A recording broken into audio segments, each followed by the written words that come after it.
Welcome to Cindy's Bookshelf. Today's special story is titled Possum Magic. Written by Mem Fox, illustrated by Vivas.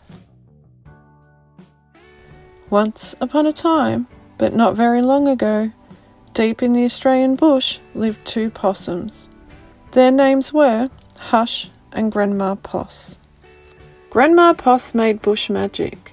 She made wombats blue and kookaburras pink. She made dingoes smile and emus shrink. But the best magic of all was the magic that made Hush invisible. What adventures Hush had! Because she couldn't be seen, she could be squashed by koalas. Because she couldn't be seen, she could slide down kangaroos. Because she couldn't be seen, she was safe from snakes, which is why Grandma Poss had made her invisible in the first place.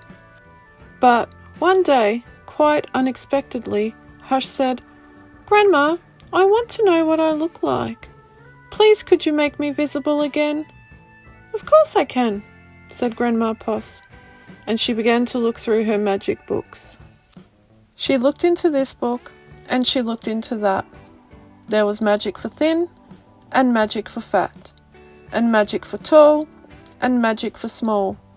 But the magic she was looking for wasn't there at all. Grandma Poss looked miserable.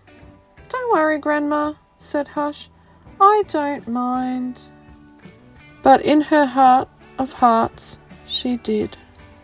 All night long, Grandma Poss thought and thought. The next morning, just before breakfast, she shouted, "It's something to do with food.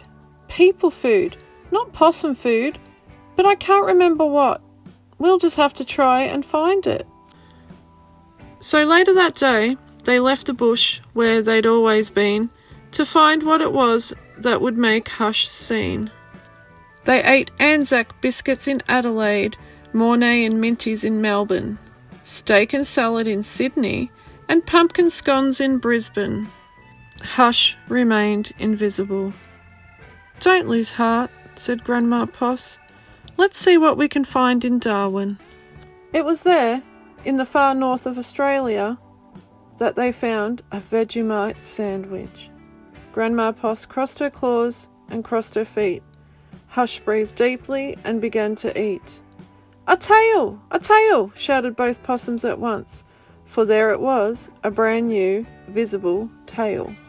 Later, on a beach in Perth, they ate a piece of pavlova. Hush's legs appeared, so did her body. "You look wonderful, you precious possum," said Grandma Poss. Next stop, Tasmania, and over the sea they went. In Hobart, late one night, in the kitchens of a casino, they saw a lamington on a plate. Hush closed her eyes and nibbled. Grandma Poss held her breath and waited. "It's worked! It's worked!" she cried.